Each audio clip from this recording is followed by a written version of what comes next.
अधिकांश लोगों के हाथ काले हैं, चेहरे की मैं बात नहीं करता। यूनिटी हिंदुस्तान का रिपोर्टर हूं, हंस दिखाने से कभी पीछे नहीं हटता। आप सभी देशवासियों को यूनिटी हिंदुस्तान की तरफ से एजेंसी राजपूत का नमस्कार। साथियों, आज हम बिहार की राजधानी पटना में स्थित हैं और पटना में आपको पता है कि भारतीय समाज के अंदर में कोई ना कोई घटना घटित होती रहती है। इसको लेकर के कई सारे अपने समाज के अंदर में तर्क और वितर्क चलते रहते हैं। लेकिन और आज जो हम सभी आपके सामने जो यहाँ पे स्थित है, तो एक बहुत बड़े मुद्दे को लेकर स्थित है यहाँ पे। वो मुद्दा क्या है? जैसे कि आप देख रहे हैं कि जिनके ऊपर अपने समाज की, अपने देश की जिम्मेदारी है, वो युवा आज यहाँ पे खड़े हैं और एक मुद्दे को लेके खड़े हैं और एक विषय को लेके खड़े हैं, जो विषय काफ़ी गंभीर है। आज हम उनसे बात करते हैं कि वो विषय है क्या। जी नमस्कार, क्या नाम है आपका? जी, मेरा नाम अभ्युदय सिंह है। अच्छा। और हम लोग सारे यहाँ पे युवा सनातन संघ के टीम हैं। जी। तो मुद्दा है, इसको आप छोटा भी बोल सकते हैं अगर देखा जाए, और इसको अगर देखा जाए उस नज़रिए से तो बहुत बड़ा मुद्दा भी है। जी। कि आजकल के युवा में क्या है कि युवा लोग को, जो गरीब तबके हैं, उनको कभी सपोर्ट नहीं मिलता है किसी चीज़ का। जी। तो ये पटना स्थित इनकम टैक्स गोलंबर के पास बहुत ही एक बड़ा होटल है, गेस्ट हाउस जिसको बोलते हैं हम लोग। तो उसमें एक स्टाफ है जो सुपरवाइज़र क्लीनिंग और आरओ फिल्टर वगैरह में फिलिंग करते हैं, वो पोस्ट पे स्टाफ है। तो उनके ही होटल के कुछ मैनेजर्स और सीएसओ मिलके, वो लोगों ने मिलके चोरी का इल्ज़ाम लगा के उसे रूम में बंद करके 8 घंटे तक हाथ पैर बांध के उसे मारा है। अच्छा। तो अब वो तो गरीब है बेचारा। अच्छा। वो तो कुछ कर नहीं सकता इस चीज़ में। वो वहाँ पे दबने के सिवा उसके पास कोई ऑप्शन नहीं था। वो लोग उससे ज़बरदस्ती करके मार के उससे पैसा तो 21,000 रुपये निकलवा लिए। इस घटना के बारे में आपको जानकारी कहाँ से प्राप्त होता है? ये जब उसको मार वार के उससे पैसा लेने के बाद जब उसको छोड़ा गया, तो वो अपने घर पे फ़ोन किया है। वहाँ से उसके घर से उसके जो पहचान के लोग थे, वो लोग सब नहीं होता, कनेक्टिंग होते हैं, पीपल्स कनेक्टिंग होते हैं, वैसे करके हमारे पास कॉल आया। फिर हम लोग दौड़े भागे वहाँ पे गए, जितने लोग थे हम लोग सारे टीम, उतने जल्दी हम लोग भागे गए। कोई आपका संगठन है या मतलब ऐसी समुदाय बना करके आप कोई किसी भी ऐसी चीज़ों पे आवाज़ उठा रहे हैं? नहीं, ऐसे हम लोग सब भाई जो टीम मेंबर हैं 12-13 साल से सब सोशल एक्टिव हैं। और सोशल मीडिया से काफ़ी दूर रहते थे, क्योंकि हम लोग अपने रिलीजन में कल्चर सुनते आए हैं कि किसी के लिए काम करो या मदद करो, ऐसे तो दाएं हाथ से करो तो बाएं हाथ को पता ना चले। लेकिन सोशल मीडिया के इंपॉर्टेंस को हम लोग नकार नहीं सके। इधर कुछ हम लोग देखे वैसे लोगों को जो सोशल मीडिया के लिए एक ताकत बन के उभरे, तो हम लोग को भी लगा कि सोशल मीडिया पे आना चाहिए। तो हम लोग का एक छोटा सा टीम है युवा सनातन संघ करके, जिसमें सारे सनातनी एक साथ एक प्लेटफॉर्म पे हम लोग सिस्टम या बाकी किसी भी गलत चीज़ के खिलाफ आवाज़ उठाते हैं, लड़ते हैं लोकतंत्र के दायरे में रहकर। जैसे कि हमें पता है कि भारतीय संविधान के अंदर में शोषण के विरुद्ध अधिकार में दे रखा है, यानी किसी व्यक्ति के साथ शोषण होगा तो उसके खिलाफ न्यायालय के अंदर में याचिका दर्ज होगी। तो उसको लेकर के यदि उस व्यक्ति के साथ शोषण हुआ है तो हम खुद एक्शन नहीं ले सकते, उसके लिए कानून व्यवस्था है। तो आप कानून व्यवस्था के पास गए थे या नहीं गए थे? गए थे। क्या मिला? आज तो पिटीशन दिया गया है, अब उस पर कल बताएंगे वहाँ से आगे क्या करना है। अभी तक कुछ भी कंफर्मेशन नहीं हुआ है? नहीं हुआ है। तो क्या लगता है कि वाकई में जो कहा जाता है कि जो पुलिस कर्मी हैं जो अपने कार्य को कहते हैं कि ईमानदारी से करते हैं, लेकिन दूसरी तरफ देखा जाए तो वो अपने कार्य को बड़े लापरवाही तरीके से भी करते हैं, क्या लगता है कि इस वाले केस में भी लापरवाही दिखेगा या नहीं दिखेगा? देखिए, जैसे हम लोग थाना गए हैं वहाँ पे, तो लापरवाही तो थोड़ा दिख रहा है। क्योंकि शुरू से देखा गया है कि भाई जो अमीर होते हैं या थोड़े ताकतवर होते हैं या बाहुबली होते हैं, तो उनके तरफ थोड़ा पुलिस का झुकाव होता है। प्रशासन को मैं ख़राब नहीं बोल रहा हूँ, कुछ लोग उसमें अच्छे भी होते हैं, बट झुकाव थोड़ा दिख रहा है उस साइड। लेकिन हम लोग को क्या है कि थोड़ा सा हम लोग एक साथ रहेंगे, एकत्र रहेंगे, तो हमें भी अपना ताकत दिखाने में आसानी होगी और उस लड़के को भी फ़ायदा होगा इस चीज़ से। अच्छा, आजकल का जो युवा है उसे केवल अपने परिवार और समाज की जिम्मेदारी से वो स्पष्ट नहीं है, बल्कि वो किसी और रास्ते की ओर मार्गदर्शन कर रहा है। देखा जाए तो वो मार्गदर्शन ऐसी चीज़ों की तरफ कर रहा है जो कि उसकी नस्ल को और उसको खुद खोखली करती हुई जा रही है। लेकिन अभी देखा जाए तो आप सभी जो है अभी रात के 3:30 बज रहे हैं और यहाँ पे जितने भी युवाएं इकट्ठे हैं, तो कभी घर वालों की तरफ से फोर्स नहीं मिला है कि आप समाज सेवा क्यों कर रहे हैं, ऐसा कुछ? कभी नहीं मिला। कभी नहीं। परिवार बिल्कुल समर्थन करते हैं आपका? बिल्कुल करते हैं। अच्छा। अभी रात के 3 बज रहे हैं। अच्छा। घर से पूरा सपोर्ट है, परिवार का पूरा सपोर्ट है, भाई लोग हैं साथ में, सबको पता है। अच्छा। कभी कभार ऐसा होता है कि सोशल मीडिया पे हम देखते हैं कि कोई व्यक्ति यदि कोई युवा बोल रहा है तो उसका मतलब ये है कि वो नेता बनना चाहता है, तो आपके अंदर कोई अभी कभी ऐसी भावना आई है, नहीं आई है? नहीं, हम लोग कभी नेता बनने के लिए कुछ किए ही नहीं, हमेशा समाज के लिए खड़ा रहे हैं।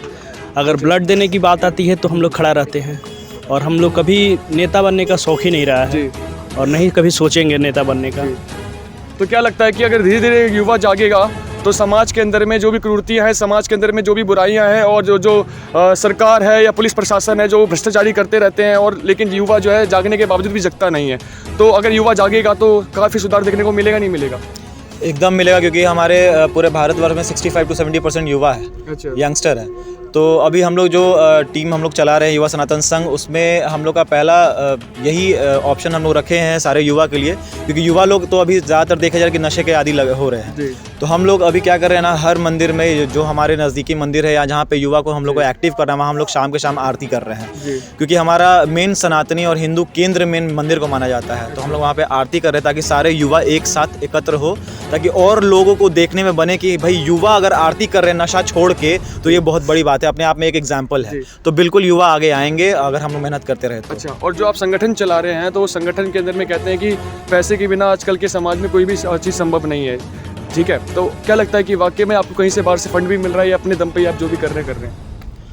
अभी तो फंड कुछ भी नहीं आ रहा है, जो हम लोग कर रहे हैं हम लोग आपस में ही मिल बांट के कर रहे हैं, हम लोग अपने दम पे ही कर रहे हैं। अच्छा। जो भी खर्च आ रहा है, चाहे गाड़ी का खर्च आ रहा है, पेट्रोल का खर्च आ रहा है, या कहीं जाना हो, उठना हो, बैठना हो, चाय पीना हो, या कुछ भी छोटा से बड़ा खर्च हम लोग आपस में मिल के ही कर रहे हैं। अच्छा, अगर हम उस केस की बात करें, जिस केस की अगर आप बात कर रहे हैं, अगर उस पर अगर कार्रवाई नहीं होती है और प्रशासन का अगर जवाबदेही देखने को नहीं मिलता है, तो उसके बाद क्या कार्रवाई रहेगी आपकी? क्या कार्रवाई रहेगी? अपने तरीके से लड़ेंगे। इतना तो जरूर है कि जो सामने वाला पार्टी है, चाहे वो कितना भी बड़ा अपने आप को अमीर है, दबंग समझ रहा है, उसको इतना लॉस दे देंगे कि उसको ये लड़ाई हमेशा याद रहने वाला है। लेकिन क्या है कि कोई भी लड़ाई लोकतंत्र का सम्मान है, इसलिए सबसे पहले हम लोग लोकतंत्र के दायरे में रह के कानून का सम्मान रखते हुए ही कोई काम करते हैं। लेकिन अगर कानून हम लोगों के मौलिक अधिकार जो है उनकी रक्षा करने में नाकामयाब है, तो हम लड़ना भी बहुत अच्छे तरह से जानते हैं और सामने वाले किसी को भी धूल चटा सकते हैं, एकदम इसमें कोई शक नहीं है। हम लोग रुकेंगे नहीं और आगे बढ़ेंगे। थाना से नहीं होगा तो हम लोग हाई कोर्ट जाएंगे, हाई कोर्ट से होगा सुप्रीम कोर्ट जाएंगे, लेकिन रुकेंगे नहीं, झुकेंगे नहीं किसी भी हाल। अच्छा, अभी उस व्यक्ति की क्या हालत है अभी,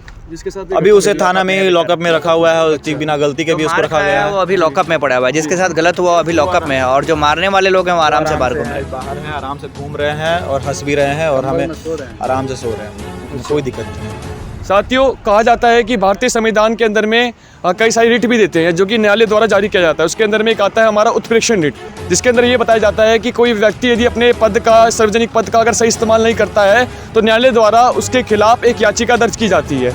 लेकिन यहाँ पे अगर, जैसे कि आपको पता है कि अभी युवाओं ने जैसे कि अभी बात की है कि अगर पुलिस प्रशासन उनकी बातों को नहीं मानते हैं तो ये न्यायालय का दरवाज़ा खटखटाएंगे और अपनी बातों को वहाँ तक ले जाने का प्रयास करेंगे।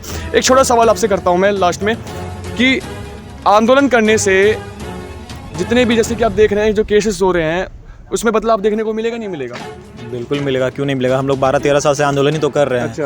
अगर हम लोग रात में घूम रहे हैं, जैसे कि भाई बताया कि हमारे फैमिली से फुल सपोर्ट है हमें, तो 12-13 साल 15 साल से हमारे मदर फादर हमारे यही देख रहे हैं कि ये लोग आंदोलन कर रहा है, चाहे स्टूडेंट यूनियन का बात हुआ हो, चाहे कॉलेज का बात हुआ, चाहे आज बाहर की बात हो। अच्छा, तो बिल्कुल आंदोलन करने से ही फ़ायदा मिलता है, जब तक लड़ेंगे नहीं तब तक हम लोग जीत नहीं पाएंगे। अच्छा, मैं जैसे कि एक दूसरा युवा हूँ और मैं आपसे जुड़ना चाहता हूँ, तो मुझे आपके अंदर वो विशेषता चाहिए। तो आपके अंदर क्या विशेषता है जिसके कारण से कोई भी युवा आपके साथ जुड़ेगा? कंटिन्यूटी। अच्छा, आप अगर सोशल थोड़े से भी एक्टिव होंगे, अगर आप जुड़ना चाहते हैं हम लोगों से, तो थोड़ा सा हम लोग के बारे में पता तो जरूर करेंगे। और हम लोग पिछले 12-13 साल से आपको बताया ही है, और अनलिमिटेड, मतलब जितना आप शायद बहुत लोग अपने घर वालों या बहुत अपने नज़दीकी रिश्तेदारों के लिए भी जितना नहीं करते हैं, उससे ज़्यादा हम लोग कभी किसी अजनबी के लिए भी कर जाते हैं। कोशिश बहुत करते हैं, एंड तक करते हैं, जितनी हम लोग की क्षमता है उससे बढ़ के करते हैं और कंटिन्यू कर रहे हैं बिना कोई मदद के, और ना झुकते हैं, ना हारते हैं, ना थकते हैं, और आगे भी उम्मीद है उसी जोश के साथ करते रहेंगे, क्योंकि अभी तक तो जोश में कोई कमी दिख नहीं रही है। तो ये चीज़ है जो हम लोग से लोगों को जोड़ती है। और ऐसे भी पटना में संख्या काफ़ी है, पटना में काफ़ी यूथ जुड़े हुए हैं, ये भी एक आपके लिए देखने की बात है। लगभग 400 से 500 लोग हैं ऐसे एक्टिव लोग जो पटना में जुड़े हुए हैं। इसका जो हम लोग के वीडियोज़ वगैरह में दिखते भी हैं सारे यूथ, तो वैसे भी जो भी युवा हैं या जो भी लोग हैं, वो लोग एक बार अगर उनको हेल्प चाहिए, वो एक बार हमें कांटेक्ट करके देखे। हम लोग से जो सक्षम प्रयास होगा हम लोग हमेशा करते हैं और करते आएंगे। बिल्कुल सही बात है। साथियों, इनको देख के एक बात याद आती है, और एक बात काफ़ी कहते हैं कि हमने सोशल मीडिया पे भी देखा होगा और कई जगह ये सुनने को मिलता है कि अब जिसका खून ना खोले वो खून नहीं पानी है, जो देश के काम ना आए वो बेकार जवानी है। यानी कि आप यदि अपने कमरे के अंदर स्थित हैं और आप चाहते परिवर्तन की बात करते हैं, समाज में विकास की बात करते हैं, तो साथियों वो परिवर्तन और वो विकास नहीं आने वाला। और मैं आपको बता दूं कि इस देश के युवा के ऊपर वो सारी जिम्मेदारियां हैं जो हमें समझनी पड़ेगी। ये अभी के समय में कोई भी नेता या पुलिस प्रशासन या कोई भी ये भ्रष्टाचार कर रहे हैं या किसी भी चीज़ों को अंजाम योगदान दे रहे हैं, तो उसके पीछे कारण क्या है कि हमारे देश की युवाओं के अंदर में गिरावट देखने को मिल रहा है। उनकी नस्ल कहीं ना कहीं खोखली होती हुई जा रही है। लेकिन कुछ ऐसे युवा भी हैं जो कि अपने समाज के लिए लड़ रहे हैं, और समाज के अंदर में जो भी क्रूरतियां हैं और समाज के अंदर में जो भी हीनता वाली भावना है उसके खिलाफ आवाज़ उठाने का प्रयास कर रहे हैं। तो सबसे पहले सैल्यूट करना चाहूँगा आप सभी युवाओं का। कितने बजे रात में खड़े होने के बावजूद भी साथियों 3 बज रहा है रात के, पटना में स्थित हूँ मैं, और आपको ये बता दूं कि ठंड का समय है और ये जितने भी हैं अपने घर को छोड़ करके यहाँ पे खड़े हैं, वो भी उस युवा के लिए जिसके साथ शोषण हो रहा है। तो साथियों, अब कहा जाता है कि अब जगिएगा नहीं तो बहुत कुछ खोजिएगा, तो इसलिए जगना हम सभी के लिए बहुत आवश्यक है, और देश की धरोहर, देश को संभालना हम सभी की जिम्मेदारी है। मिलते हैं कैसी वीडियो के साथ। वीडियो को जितना हो सके उतना शेयर कीजिए, और युवाओं के अंदर में जितना हो सके आग डालने का प्रयास कीजिए। अगर उनके अंदर में आग नहीं आएगा जब तक वो कुछ कार्य नहीं कर पाएंगे। वीडियो अच्छी लगी तो वीडियो को लाइक कीजिए, चैनल पर सब्सक्राइब कीजिए। मिलते हैं कैसी वीडियो के साथ। जय हिंद, जय भारत।